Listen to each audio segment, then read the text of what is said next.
buenas tardes a todas y todos. Eh, Agradezco la asistencia a este webinar que tiene como objetivo actualizar un poco la situación que tenemos actualmente de sarampión en el país y además también ver un poco del contexto con el cual iniciamos este brote que tenemos actualmente en ya prácticamente las 32 entidades de la República y que cada vez ha sido más frecuente conocer que existen casos ya de manera cotidiana bueno, más cotidiana de lo que quisiéramos dentro de nuestra comunidad.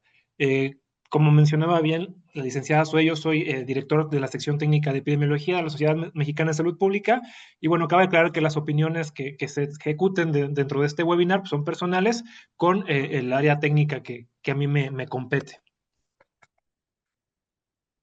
Es importante porque hemos repetido fenómenos como la infodemia. Pareciera, desde mi perspectiva, que estamos repitiendo algunos errores o algunos de los aprendizajes que debemos haber tenido, como fue con la pandemia de COVID.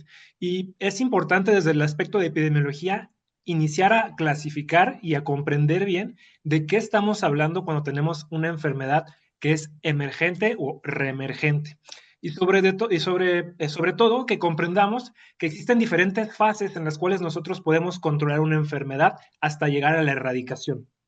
Lo principal es tener los aspectos clave como lo es el control. Una enfermedad en control es cuando logramos reducir su incidencia, su prevalencia y controlar también la morbimortalidad hasta niveles aceptables, ¿sale? Para tener una enfermedad en control, generalmente vamos a requerir de acciones que sean constantes y que sean sostenidas y son para enfermedades comunes. Por ejemplo, tener un control de enfermedad diarreica en la población infantil nos lleva a tener actividades de saneamiento, a tener campañas constantes también de vigilancia epidemiológica para descartar microorganismos que puedan causar brotes y esto nos lleva a un control. El siguiente concepto es la eliminación, ¿de acuerdo? Tanto de una enfermedad o de una infección. Por ejemplo, una eliminación de una enfermedad podría ser el tétanos en su forma neonatal, que hemos logrado con la vacunación empezar a eliminar y con las medidas higiénicas este tipo de enfermedades. Pero también tenemos eliminación de infecciones, que es lograr que la incidencia de una enfermedad esté en cero, como lo era hace unos años con sarampión. Y ya veremos cómo estaban las Américas en este aspecto. Además, para tener una eliminación, debemos tener actividades durante la misma. Es decir, si yo detengo mis actividades en una enfermedad eliminada, es cuando se vuelve reemergente. ¿Qué es lo que nos está pasando actualmente? Y tenemos, por último, un concepto que se llama erradicación. Y ojo aquí porque veo que muchas veces en redes sociales se está diciendo el sarampión estaba erradicado y ha vuelto. No es el mensaje correcto porque únicamente una enfermedad que tenemos erradicada es la viruela, que es una enfermedad que ya no se encuentra en algunos laboratorios de CDC de manera experimental, pero ya no se cuenta con ella en la comunidad y ya no se requiere de estar vacunando, de hacer acciones, porque esa enfermedad simplemente ya con las acciones de vacunación previas, dejó de existir, por lo menos en los humanos. Y es un punto importante. Generalmente, para erradicar una enfermedad, lo que necesito es que solo se transmita en una especie, o en este caso en los humanos, para evitar que existan reservorios por fuera que pudieran reactivar o reemerger la enfermedad. Entendiendo este concepto de eliminación, es importante reconocer los esfuerzos que teníamos en la región de las Américas, que en 2016 fuimos la única región de la OMS, las Américas, en tener un certificado de eliminación. Posteriormente, para no alargarme mucho, en 2018 Brasil comenzó a tener brotes de sarampión, sobre todo en comunidades rurales que no estaban vacunadas.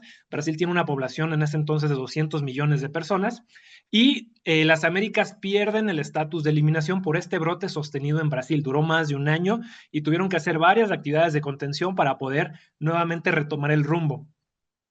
Nuevamente en Brasil, el último caso fue en 2022, donde controlaron, y no fue hasta 2024, una vez que se certificó que estaba eliminado el sarampión nuevamente en Brasil, que las Américas retoman el 12 de noviembre su estatus de sarampión eliminado. Tristemente y lamentablemente actualmente este estatus prácticamente nuevamente se va a perder porque ya tenemos una transmisión sostenida de sarampión. Y como pueden ver, del 2020 al 2025, pues prácticamente año 21, 22, 23 y 24 hubo casos esporádicos que se lograron controlar, no así hasta el 2025 que inició el brote actual en países del norte, sobre todo Canadá, Estados Unidos, México, y que actualmente lideramos el brote en la región donde tenemos la mayor cantidad de casos disponibles. ¿A qué se debe esto? Bueno, es multifactorial y ya hablarán mis compañeros acerca de los otros factores sociales que también intervienen. Sin embargo, las coberturas vacunales en la región de las Américas disminuyeron. Sale aquí, podemos ver México, que lo teníamos con una cobertura vacunal de una dosis para el año 2024 alrededor de 80%. Para toda la región de las Américas el promedio era 89, pero para México estábamos con una dosis alrededor del 80%. Y para la cobertura de dos dosis vacunales bajaba aún más para las Américas, un 79%, y México estaba dentro de los países, con un conjunto de países en general, con una cobertura vacunal estimada del 69%. Esto toma relevancia si consideramos que para tener una enfermedad eliminada como el sarampión y para evitar los contagios y tener una inmunidad adecuada, debemos mantener un estatus del 95% de cobertura vacunal. Luego, entonces, nos causa lógica que estos países de esta región empiezan a presentar brotes y actualmente ya no es Norteamérica, sino que también tenemos Centro y Sudamérica con casos de sarampión que están empezando a brotar para esta movilidad. Pero en México específicamente, ¿cómo estamos? Aquí hay dos gráficas, bueno, una gráfica y una tabla. Esta gráfica es de la OPS y es con datos que aporta México a la OPS. Y como pueden ver, dentro de las coberturas vacunales, la mayoría de los casos se ponían como desconocidas, recordando que si no se demuestra la cartilla en los estudios de casos, se pone como que no cuenta esa dosis vacunal. Y por la tasa de incidencia, realmente la mayoría de casos que tenemos en México son de pacientes no vacunados.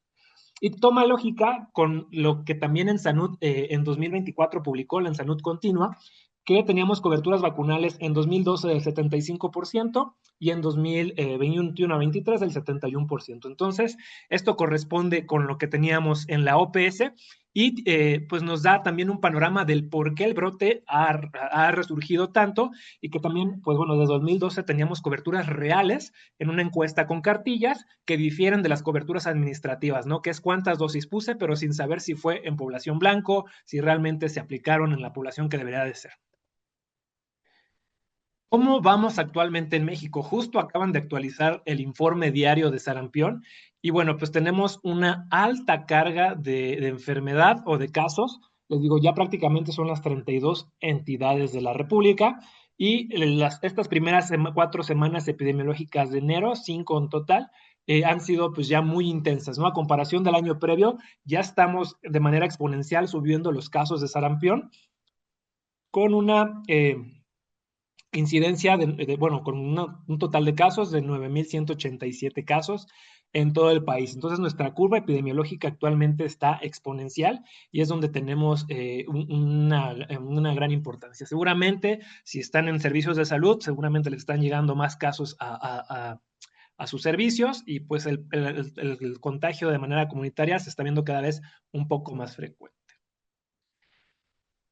Bueno, el corte del 10 de diciembre eran 9,074 casos. Sin embargo, el corte del 11 es de 9,187, casi 100 casos más de lo que tenemos por día. Y seguramente ahorita que estoy dando la plática en el laboratorio que ya les platicará el doctor Francisco Román, pues están saliendo positivos, ¿no? Y mañana la cifra vaya a ser mayor. Entonces, nuestro acumulado de casos actualmente en 2026 son 2,755 casos, dos defunciones y tiene una incidencia de 2,05 casos. Esta información sí es al 11, es la información del 11 de 9,100 casos. Y las entidades que tienen mayor cantidad de casos concentrados es Chihuahua, Jalisco y Chiapas. Sin embargo, Chihuahua pareciera, por el número de casos actuales, fue donde inició el brote, que ellos ya están con una disminución de los casos a comparación del 2025, y Jalisco y Chiapas, pues sí son entidades que todavía tienen muchos casos en 2026 y que seguramente seguirán con aumento de estos casos en la región. En cuanto a fines de edad, también considero importante recalcar que si bien nuestro grupo etario de menor de 1 año es afectado, el grupo etario de 1 a 9 años es donde más se lleva la carga de la enfermedad, con el porcentaje del 15, la tasa de incidencia de 15,77 y de 10,60. Sin embargo, fíjense este grupo etario de 25 a 29, que son las personas en edad productiva, que salen a trabajar y que pues tienen que seguir con su movilidad, también es una carga no tan despreciable. Entonces, esto nos habla también de coberturas vacunales baja, incluso en población que en su momento se debió vacunar al año y a los 6 años, ¿ok? Entonces, tenemos una gran distribución del sarampión. Si bien la carga mayor es de 1 a 9 años, los adultos jóvenes no dejan de estar en un gran porcentaje de personas que deberían, por lo menos con estos datos, revisar su esquema de vacunación para garantizar que tengan las 2 dosis que se confieren en la infancia. Recordado que una dosis tiene una protección del 93% y 2 dosis hasta el 97% de efectividad en la prevención de la enfermedad. Y bueno, también creo que son buenas noticias el tema del estatus vacunal. Prácticamente en México, estos de la semana 4 epidemiológica, el 91% de los casos no contaban con antecedente de vacunación. Recordando, insisto, que esto también incluye y podría haber un pequeño sesgo. Si no demostraban con cartilla su vacuna, pues cuenta como que no está vacunado porque realmente no podemos garantizar este tema de vacunación. El 6.2% tenía una sola dosis y el 2.58% tenía su esquema completo de 2 dosis, que también está descrito en la literatura que un cierto porcentaje, les dije que era un 97% de efectividad, puede no montar la respuesta inmune adecuada y que por eso también se estén contagiando. Entonces, estos son buenas noticias porque nos sigue hablando que la vacunación es la mejor estrategia que tenemos para la contención del brote y para hacer todas las medidas necesarias para lograr salir de este brote que tenemos en sarampión. Y ya hablarán del laboratorio más adelante, pero bueno, ¿qué genotipos tenemos? Actualmente tenemos 2 genotipos circulantes, el D8 y el B3. Realmente el genotipo B3, como pueden ver en el mapa, solo está en Oaxaca y fue de un brote local que tuvieron por un caso asociado a importación, pero el resto de casos que tenemos en el país, recordando que la secuenciación no es tan fácil y no es tan barata y no se hace de manera rutinaria a todos los casos, eh, tenemos la secuenciación de los casos un genotipo D8, que es el genotipo prevalente que está circulando. Esto es importante para la vigilancia por laboratorio y para también tener un contexto nacional, porque el concepto de que sea endémico, decimos, bueno, ya cuánto tiene, empezamos, la alerta epidemiológica estuvo en marzo del 2025 y hemos tenido casos sostenidos. ¿Hasta cuándo vamos a decir que son asociados a importación o hasta cuándo vamos a determinar que lamentablemente el sarampión ya está circulando de manera endémica? Pues bueno, esto depende de que el genotipo específico circule más de 12 meses y haya ya transmisión local. Seguramente con esta tendencia, esta dinámica que estamos teniendo, muy probablemente se nos quite el estatus de país eliminado. Todavía en 2026, si ustedes entran a la OPS a revisar las estadísticas de México, dice que somos un país con sarampión eliminado, recordando que nos dieron 2 meses más para tratar de contener el brote.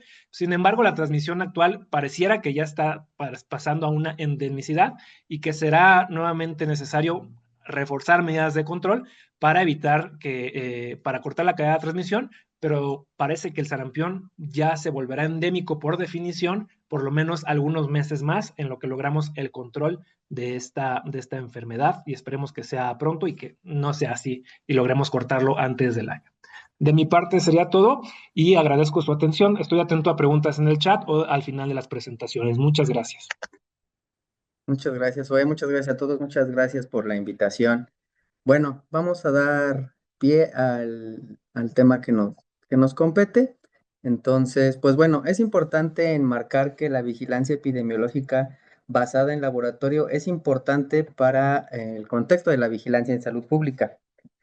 Es importante mencionar también que, bueno, las opiniones emitidas durante esta sesión reflejan un punto de vista estrictamente personal como director de la sección técnica de la sociedad y no reflejan necesariamente la postura de la Secretaría de Salud. Es importante destacar que dentro del contenido que vamos a ver en lo que es el concepto de vigilancia epidemiológica, porque pues también posiblemente muchos de nuestros asistentes es de las primeras veces que se conectan o que escuchan este concepto un poco más aterrizado de manera más terrenal en un problema que estamos viviendo actualmente, ¿no? La vigilancia basada en laboratorio tenemos diversas definiciones a través de diversos organismos internacionales o publicaciones incluso en nuestro país. Sin embargo, en México la que utilizamos es la que está descrita en los criterios de operación de la Red Nacional de Laboratorios de Salud Pública, que la describe como aquella metodología de la vigilancia epidemiológica, la cual integra procedimientos técnico-administrativos integrados y homogéneos para la confirmación etiológica de los padecimientos. Es importante destacar este papel porque esta es la atribución principal de la vigilancia basada en laboratorio. Sin embargo, es importante aclarar algo muy importante, que el diagnóstico de las enfermedades que confieren una notificación al Sistema Nacional de Vigilancia Epidemiológica tiene una atribución bien específica quién lo puede realizar. ¿Y esto por qué es? Porque para poder llegar a un diagnóstico, que están descritas las definiciones operacionales en los manuales de procedimientos, se requiere de una serie de signos y síntomas. Para poder llegar a esto, necesitamos realizar una historia clínica con sus dos grandes componentes, que son el interrogatorio y la exploración física. Y son solamente las profesiones del área de la salud, como son medicina, odontología o enfermería, que en materia de salud humana pueden hacer un diagnóstico clínico.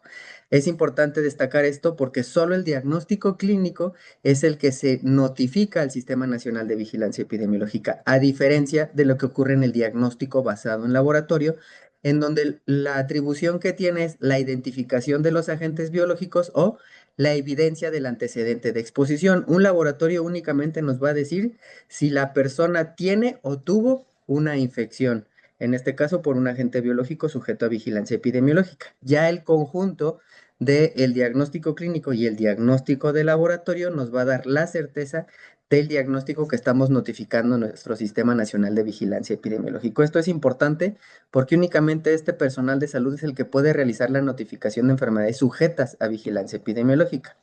Ahora, muy bien, ¿en qué nos ayuda la vigilancia basada en laboratorio? Tenemos como parte del ciclo de la inteligencia epidemiológica también integrada la información del ciclo de inteligencia en el laboratorio, en donde a partir de la recopilación de los datos que tenemos de la vigilancia, a partir de las muestras que tenemos, vamos a analizar estos datos y a interpretarlos con las mismas variables que utilizamos en vigilancia epidemiológica, que son tiempo, lugar y persona, incluso a veces a un nivel de agente, huésped y ambiente, ¿no? Esto va a depender siempre del contexto en el que nos encontremos. Es importante destacar que la interpretación de los datos también la podemos hacer bajo este contexto, porque dentro de los servicios de laboratorio de salud pública vamos a encontrar el diagnóstico y la referencia. Y si bien el diagnóstico se puede basar principalmente en la confirmación etiológica, dependiendo del nivel técnico administrativo del laboratorio y de su capacidad instalada, podrá llegar a la serotipificación o la referencia solicitada al INDRE como Laboratorio Nacional de Referencia hasta la genotipificación, que se describen en los lineamientos de vigilancia basada en laboratorio para la enfermedad febril exantemática, que son emitidos por el INDRE y son aprobados por el Comité Nacional para la Vigilancia Epidemiológica, en donde se describe el procedimiento técnico de laboratorio para poder llegar a la confirmación. A partir de esto y que nosotros detectemos nuestros agentes infecciosos, podemos nosotros hacer un monitoreo de tendencias en la población y poder vigilar cómo se comporta el agente, porque es lo que el laboratorio puede diagnosticar y puede monitorear nuestros agentes infecciosos para apoyar la toma de decisiones en salud pública y nuevamente reestructurar nuestras necesidades de información en materia de programas de promoción y prevención. Ahora, hay un punto muy importante que es la rectoría de la vigilancia por laboratorio. Esta rectoría la describimos, bueno, se describe en un plan de enfermedades con potencial epidémico el concepto de Laboratorio Nacional de Referencia. Hasta ahora es el único documento que hace esta descripción y los establece como aquellos laboratorios de nivel federal que son designados por la autoridad sanitaria y se describen ya sean leyes, normas o reglamentos y que son responsables de la rectoría y coordinación nacional de las actividades destinadas a la vigilancia en salud pública a nivel nacional. En la Secretaría de Salud contamos con 3 laboratorios nacionales de referencia. Uno es el Centro Nacional de la Transfusión Sanguínea, que su campo es la seguridad sanguínea. El laboratorio de CAYAC, que es la Comisión de Control Analítico y Ampliación de Cobertura, que es de COFEPRIS para riesgos sanitarios. Y el INDRE, el Instituto de Diagnóstico y Referencia Epidemiológicos, Manuel Martínez Báez, que es el Laboratorio Nacional de Referencia en materia de vigilancia epidemiológica. Dentro de esta rectoría del INDRE como Laboratorio Nacional de Referencia en la Red Nacional de Laboratorios, se establece justo su papel rector en la red, en el componente de vigilancia. Es importante, hago mucho hincapié el componente de vigilancia porque la Red Nacional de Laboratorios de Salud Pública tiene 2 entes rectores, que son riesgos sanitarios y vigilancia epidemiológica. Y la estructura de la red nacional a partir del Laboratorio Nacional de Referencia la tenemos en 32 laboratorios estatales de salud pública y algunas redes de laboratorios locales. Tenemos laboratorios institucionales de otros servicios de atención médica del sector salud, como son el IMSS, el ISSSTE, algunos institutos nacionales u hospitales federales de referencia a través de la denominación de laboratorios de apoyo a la vigilancia epidemiológica. Y de manera contextual, en algunas situaciones muy específicas, laboratorios regionales para diagnósticos muy específicos, como en el caso de MPOX. Sin embargo, en el caso del diagnóstico de sarampión como parte de la vigilancia de la enfermedad febril exantemática, son los laboratorios estatales de salud pública y los laboratorios de apoyo a la vigilancia epidemiológica los que participan en el diagnóstico junto con el INDRE a través de sus servicios de referencia. La rectoría de el INDRE como ente rector de la red en materia de vigilancia epidemiológica, pues la podemos trazar desde el artículo cuarto constitucional en el derecho a la protección de la salud, las descripciones de la Ley General de Salud en respecto a la vigilancia de las enfermedades infecciosas y en la actualización que tenemos del reglamento interior de la Secretaría de Salud, en donde se describen las actividades de investigación, desarrollo tecnológico y capacitación de el recurso humano que nos hace ver que el laboratorio es el soporte técnico para la confirmación de estas notificaciones. Y es importante destacar este papel de soporte técnico para la confirmación y no solo un apoyo, porque el laboratorio, la Red Nacional de Laboratorios de Salud Pública, a partir de su vigilancia, nos va a dar la certeza de los agentes que están circulando y por lo tanto se pueden convertir en mecanismos de control o de evaluación del propio sistema de vigilancia o incluso de las acciones de los programas de prevención y control. Asimismo, la norma 017, en esta actualización, perdón, en esta última actualización que todavía es vigente desde el año 2012, ya se habla de la estructura de la Red Nacional de Laboratorios de Salud Pública, cosa que no estaba aterrizada en la primer norma de vigilancia de 1994. Y esto empodera al INDRE a través de los criterios de operación de la Red Nacional de Laboratorios para poder establecer los procedimientos técnico-administrativos para la operación de la red en materia de vigilancia epidemiológica.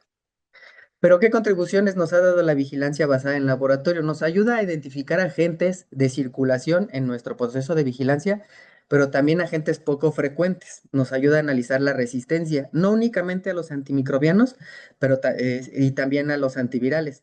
Podemos monitorear las cepas que están circulando, los genotipos, los serotipos, dependiendo de la taxonomía de la gente, cómo se están dispersando en nuestra población y en algunos casos incluso nos ha ayudado a identificar brotes a través del diagnóstico de laboratorio, porque todas estas muestras confluyen en un laboratorio de procesamiento en una misma entidad y no necesariamente solicitan atención en la misma entidad y eso nos da la oportunidad de poder hacer esta detección. De la misma manera, podemos detectar focos y portadores, así de esta manera, la vigilancia basada en laboratorio contribuye al control de la enfermedad. Aquí tenemos un ejemplo, una línea del tiempo a lo largo del siglo XX y del siglo XXI de cómo la vigilancia basada en laboratorio en nuestro país, dentro de la Red Nacional de Laboratorios de Salud Pública, ha participado en el control, detección, monitoreo de diversas enfermedades desde 1939, desde la erradicación del paludismo, hasta actualmente pasando por la pandemia de COVID de 2020 y actualmente los brotes de sarampión, ¿no? Atravesando los episodios que tuvimos de Anthrax, de SARS, de MERS-CoV y la identificación de casos de cólera o del casos de cólera en la Huasteca en 2014. De esta manera, es importante entonces situar ahora sí el marco de la vigilancia por laboratorio del sarampión en México. Y es importante destacar que dentro del proceso de la atención médica del cual deriva la vigilancia epidemiológica, descrito en los manuales de procedimientos en los diferentes niveles técnico-administrativos, vamos a poder describir, bueno, encontrar cuál es la descripción de las atribuciones que haya a diferente nivel técnico-administrativo una vez que surge la solicitud de la atención médica. Es importante destacar que es muy importante tener en cuenta que el Sistema Nacional de Vigilancia Epidemiológica cuenta con información hasta que las personas solicitan atención médica y a partir de esto se desencadena todo el proceso de la vigilancia epidemiológica desde su detección y registro en los sistemas de vigilancia, lo cual implica, como podemos ver aquí en el cuadro punteado, la toma de muestra para la recolección y su procesamiento en un laboratorio. La Red Nacional de Laboratorios de Salud Pública es una red bastante robusta. El sistema de vigilancia epidemiológico está consolidado en muchos aspectos, ya que nos permite una identificación oportuna a través de las definiciones operacionales que tienen el objetivo de ser sensibles y el resultado de laboratorio para dar la especificidad que se requiere al Sistema Nacional de Vigilancia. Todos estos procedimientos son aprobados por el Comité Nacional para la Vigilancia Epidemiológica y nos van a permitir, en el caso del sarampión, el seguimiento del paciente. ¿Por qué nos van a permitir? Porque dentro del procedimiento estandarizado podemos ver aquí en este esquema que es un algoritmo bastante complejo, que no me voy a centrar en el detalle, sino de manera general, en donde se requiere de una primera muestra, en un primer momento, de una muestra de suero y un exudado faríngeo. El exudado faríngeo nos va a poder dar la oportunidad de conocer a través de PCR en tiempo real si se encuentra la presencia del material genético o no de la gente y por lo tanto, si tenemos esta información, poder llegar a la genotipificación. Sin embargo, esto no puede ser siempre posible, ya sea por falta de insumos, por retrasos en la atención, por falta de oportunidad en la toma de muestra, por cosas que pasan en el sistema y que pueden impedir contar con esta información, pero que sí pudiéramos tener acceso a una muestra de suero que nos permitirá medir los anticuerpos que hay respecto a el sarampión. Y asimismo tener un seguimiento a través de una segunda toma de muestra para ver si hay, en caso de que haya un resultado indeterminado o negativo, el seguimiento a una potencial elevación de los títulos de anticuerpos. A esto es a lo que me refiero con que a nivel del Sistema Nacional de Vigilancia Epidemiológica, el algoritmo de laboratorio que está implementado en la red sirve para darle un seguimiento a nuestros pacientes en estos casos de sarampión y que el Laboratorio Nacional de Referencia, a través de su servicio de referencia epidemiológica, nos puede permitir la genotipificación. Y esta es una gran fortaleza de nuestro Sistema Nacional de Vigilancia Epidemiológica. Ahora, ¿cuáles son las áreas de oportunidad en el acceso a la información en estos casos en la vigilancia del sarampión? Tenemos bien que la vigilancia por laboratorio nos va a dar precisión y especificidad, superando mucho el diagnóstico clínico, recordando que es una serie de signos y síntomas y el sarampión junto con la rubéola forman parte de la vigilancia sindromática de la enfermedad febril exantemática. Y justo ahora nos enfrentamos a que después de mucho tiempo en que estuvo en eliminación el sarampión, pues muchos de nosotros en nuestras generaciones de médicos no tuvimos contacto de manera visual con casos de sarampión, sino era solamente a partir de libros o ilustraciones. Y una vez que nos enfrentamos en este momento, puede ser difícil la identificación porque es algo que específicamente no conocemos de manera presencial, por así decirlo. Entonces, justo el laboratorio nos da esa especificidad para decir o confirmar entonces que sí, lo que estamos viendo en un paciente es un cuadro de sarampión, ¿no? Nos va a dar datos específicos y cuantificables. ¿Qué otra área de oportunidad tenemos? Una que es el sector público, al interior del sector público y enfrente del sector privado. Al interior del sector público, ¿por qué ocurre? La Red Nacional de Laboratorios de Salud Pública es la que asume el procedimiento estandarizado de la vigilancia epidemiológica. Sin embargo, el nivel de rectoría del INDRE únicamente se queda en la red, en los 31 laboratorios estatales y en los laboratorios de apoyo a la vigilancia. Esto nos da un área de oportunidad para los laboratorios clínicos de las unidades de salud de todo nuestro sistema que pudieran tener la capacidad técnica de realizar el laboratorio y por lo tanto dar un diagnóstico más oportuno y acceder a un mayor número de datos. Frente al sector privado, porque en el sector privado tenemos laboratorios privados, laboratorios clínicos que dan este servicio, independientemente de aquellos laboratorios que forman parte de un hospital o una unidad médica de atención privada, en donde también pudiéramos tener una mayor capacidad de informar, perdón, una mayor cantidad de información, si el nivel de rectoría del INDRE nos pudiera permitir llegar a todos estos laboratorios y no solamente en los laboratorios estatales de salud pública y los laboratorios de apoyo a la vigilancia epidemiológica. Una de las grandes diferencias es que la vigilancia epidemiológica está basada en casos y es dependiente de la atención médica, pero específicamente del tiempo en el que tarda el paciente en solicitar la atención. Si bien muchas de las personas solicitan atención una vez que inician signos y síntomas o conocen a una persona o tuvieron el contacto con alguien que puede estar enfermo, pues no sucede necesariamente en todos los casos y tenemos también personas que solicitan atención de una manera tardía en donde ya el diagnóstico por laboratorio puede reducir su calidad en el servicio en cuanto a tiempos de oportunidad en la toma. Y la vigilancia por laboratorio está más basada en agentes infecciosos y depende mucho de la demanda del servicio de diagnóstico en un laboratorio, que puede ser un laboratorio privado o un laboratorio de una atención médica. Muchos de los que tienen atención médica aquí en el sector privado, pues se enfrentan mucho a esta parte donde el paciente llega ya con un resultado de laboratorio que no necesariamente puede ser el indicado, pero los pacientes tienen esa necesidad de conocer su estado de salud y por lo tanto ese derecho y lo ejercen solicitando el servicio de atención en laboratorio, a veces en el sector privado. El INDRE de tener esa rectoría hasta ese nivel de atención, nos pudiera dar una capacidad de poder implementar sistemas de vigilancia de segunda generación basados en laboratorio a través de la vigilancia de los agentes. Por lo tanto, y a manera de conclusión, ¿cuáles son las necesidades inminentes en materia de vigilancia epidemiológica en el contexto, ya sea de este brote de sarampión o de cualquier otro evento de salud pública que ponga en peligro la salud de la población o vulnere la salud de la población en nuestro país? En primer lugar, es importante contar con una descripción de laboratorio de salud pública que actualmente no está descrita en ningún documento jurídico ni normativo. Es esencial que se describan las acciones rectoras de los laboratorios nacionales de referencia con base en sus atribuciones en la Ley General de Salud, ya sea para la capacitación, la gestión, la evaluación de la competencia, pero sobre todo para contar con sistemas de vigilancia de segunda generación que nos permitan accesar a los datos que se generan a partir del diagnóstico que está sujeto a vigilancia epidemiológica y que pudiéramos tener acceso a partir de laboratorios clínicos en unidades de salud del Sistema Nacional de Salud, no solo de los 32 laboratorios estatales de salud pública, de los laboratorios clínicos de hospitales del sector privado y de laboratorios clínicos privados.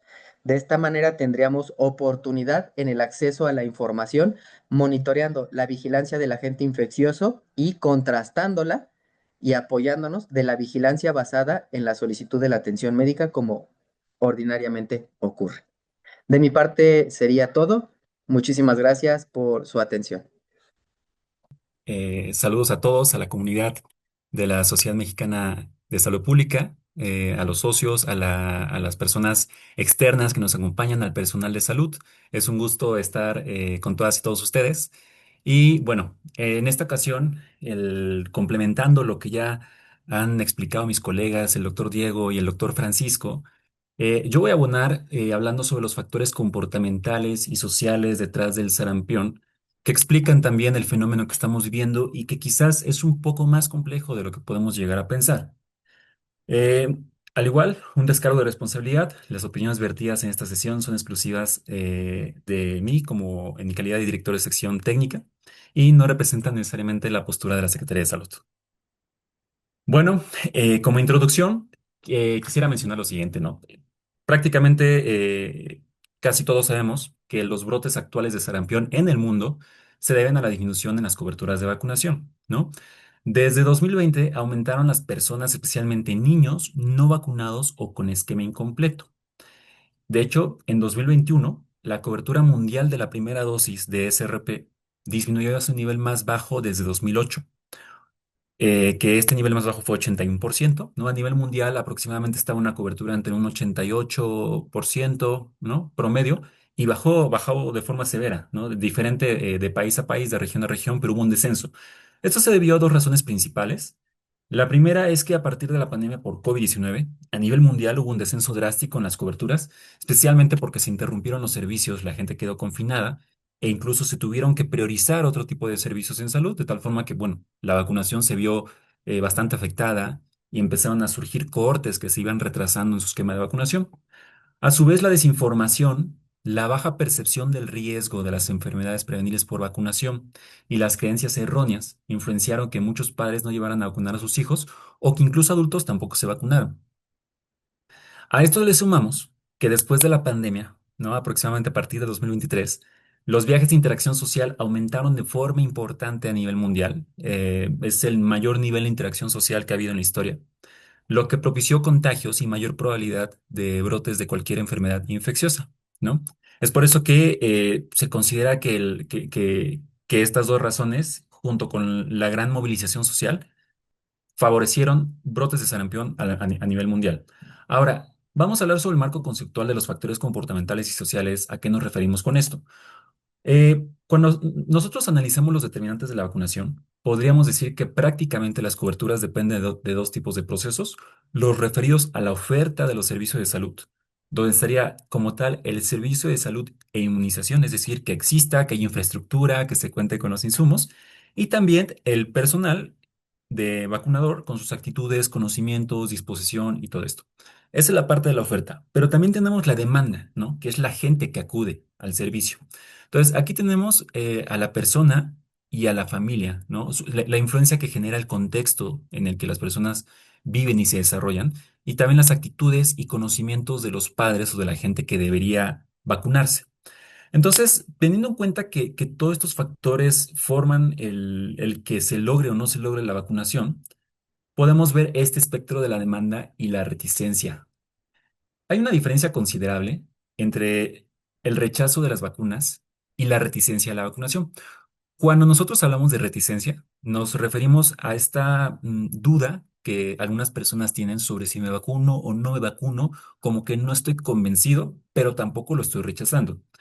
El lugar en el que se sitúan las personas en este espectro depende de muchos factores y es muy diferente, ¿no? Aquí en esta ilustración vemos más o menos cuál puede ser un proceso, ¿no? Donde hay algunas personas que están en este extremo de un rechazo a la vacunación y tienen a veces posturas muy radicales. Hay este otro porcentaje que tiene duda, ¿no? Que está como que entre aquí, que entre allá, que puede aceptarlo. Y afortunadamente el mayor grupo, que es el que sí acepta la vacunación y acuden al servicio y no hay problema. Ahora, cuando hablamos de factores comportamentales y sociales, nos referimos a estas creencias y experiencias específicas en torno a la vacunación que podrían modificarse para mejorar la aceptación a estas. Este marco que les muestro aquí es el marco de la Organización Mundial de la Salud y la UNICEF. Sin embargo, pues bueno, parte de otros marcos conceptuales de ciencias del comportamiento, existen varios modelos, ¿no? Y lo podremos nosotros categorizar de una u otra forma. Sin embargo, en este marco, pues lo resumimos en cuatro cuestiones.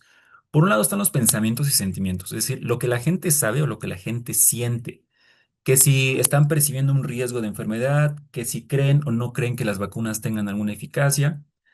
Esto es lo que está muy metido en la persona como tal. A la par estamos los procesos sociales que involucra a la familia, los amigos, la pareja y el entorno social inmediato, donde también existen las llamadas normas sociales, es decir, esto que no está escrito en lápida, pero que la gente establece en su conducta diaria, ¿no?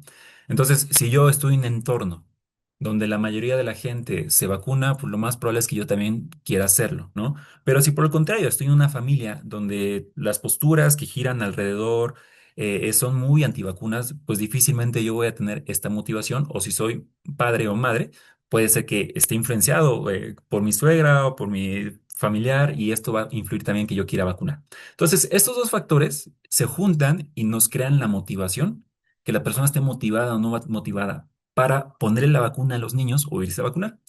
Y luego tenemos los aspectos prácticos, es decir, ya esta oportunidad física, cuando yo busco vacunarme y que si hay vacuna, que si el centro de salud está abierto, que si me puedo llegar, que si me cuesta dinero.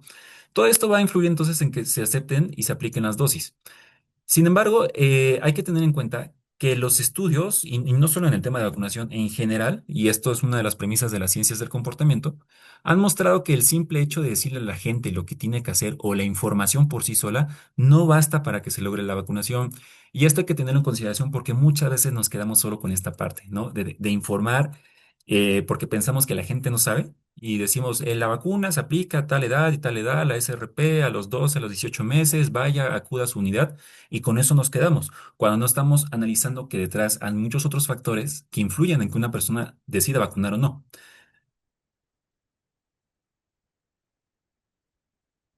Ahora, ¿cuáles son los hallazgos que hemos visto en México con la poca información disponible que tenemos hasta este momento de estos factores? Bueno, a través de monitoreos de infodemia y escucha social se han identificado esto, ¿no? En cuanto a las tendencias, pues es evidente que por aquí empiezan a surgir las noticias y empieza a circular esta información de que hay sarampión y que se va a perder el estatus y todo eso.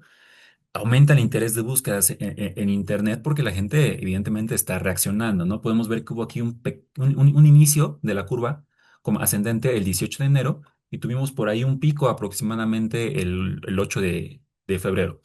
Ahora, cuando nosotros analizamos las percepciones públicas en redes sociales, sí, vemos que la mayoría son negativas. Sin embargo, aquí hay que tener en consideración algo.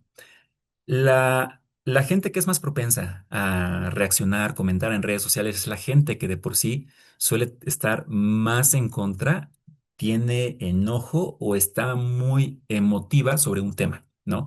Pensemos en el típico ejemplo cuando estamos en un salón de clases o en una conferencia y hay alguien del grupo que es el que está opinando y el que está hablando, y entonces damos por hecho que el resto del grupo tiene la misma opinión, ¿no? Y muchos no hablan. E incluso muchos quizás tendrían una opinión diferente, pero como esta persona fue la que habló, te quedas callado y piensas que esa es la opinión grupal, ¿no? Esto pasa en redes sociales y pasa a nivel mundial en muchos contextos.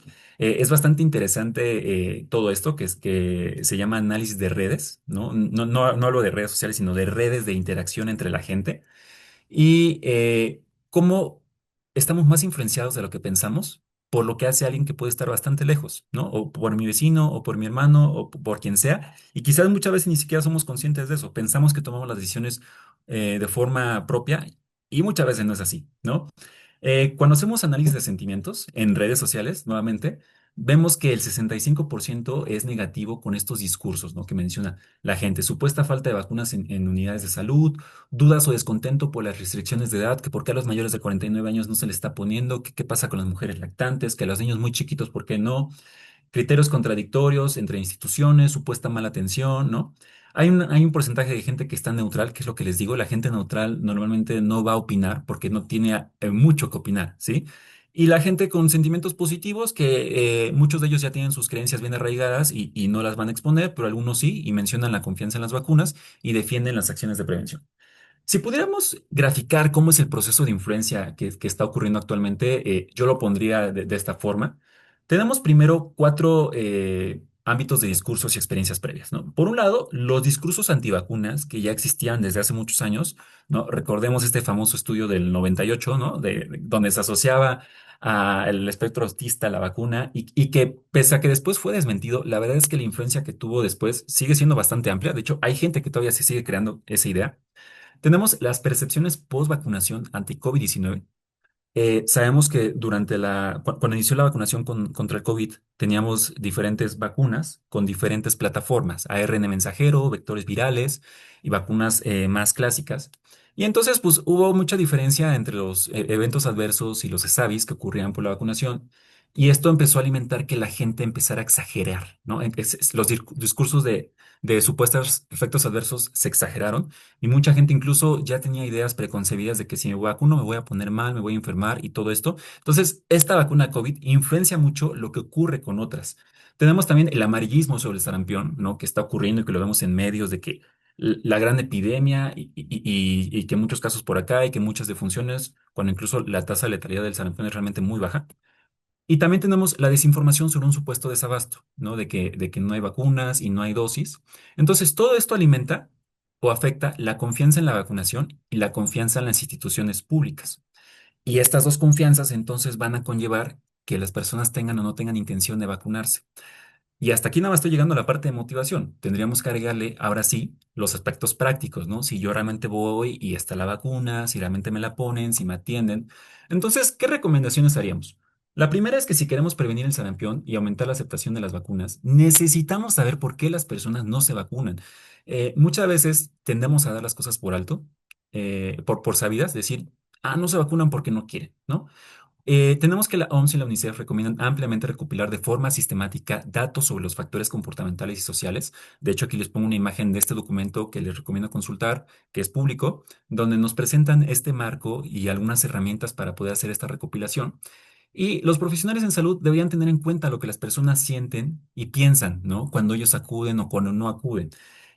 Una recomendación, hay que tener en cuenta que es poco probable que podamos convencer a las personas que tienen posturas extremas, ¿no? Muy radicales, a que se vacunen. Generalmente estos grupos muy conflictivos, difícilmente vamos a hacer un cambio y tampoco vale mucho la pena estar enfocándonos acá cuando podemos enfocarnos en personas reticentes, ¿no? Que son quienes están un paso más avanzado y están dudando, pero podemos entonces a ellos ayudarlos a dar el paso final. Una recomendación final, complementar la inteligencia en salud con información de estos factores y utilizarla durante el diseño de estrategias tanto de vacunación como de la comunicación en salud pública y promoción de la vacunación. Por eso vemos aquí esta imagen donde nos dice que tendríamos que estar juntando los datos de la cobertura, ¿no? Que en México son datos de cobertura administrativa, los datos de vigilancia, los datos del programa, los datos de comportamentales y sociales, y con todo esto entonces ya podríamos tener un marco muy sólido de información en torno a la vacunación y entonces realizar estrategias para buscar que la gente se vacune. Eso sería todo de mi parte, les agradezco y estamos atentos a las dudas y comentarios.